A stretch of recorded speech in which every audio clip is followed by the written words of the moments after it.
Alright guys, so we're about at a halfway point, and I just wanted to talk about some of the construction so far, just so everyone can follow along and see how I got to where I'm at and where I'm headed. So at this point, what I first began with was wrapping a layer of foil, as you can see this line right here, because I haven't taped it up yet.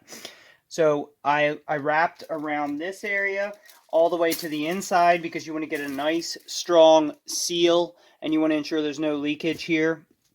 That's going to play a big role in how much protection you have. If there's any air gaps, you're going to have problems, or at least you're going to have more likelihood of issues for the protection from electromagnetic spectrum. We're using this HVAC foil tape as well to clean it up afterwards. Now, I haven't finished that part, but I wanted to show a midway point so you guys can see my strategy on that.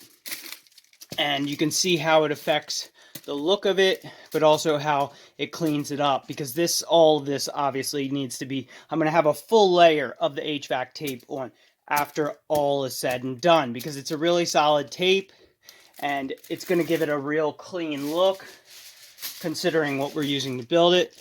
Right now we have this loose foil. It's a little messy looking, but as you can see here, HVAC tape, it's going to clean it all right up. So we're going to have a nice solid box in the end.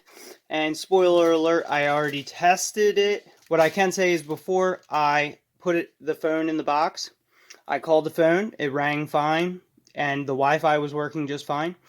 And we're about to show what happens when I put it in the box and then try to call. So make sure you wrap your first layer of foil all the way around. The lid should be fully covered.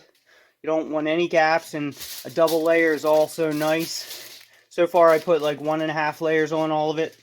Wanted to stop here to show how the construction was going, and this way you can follow along.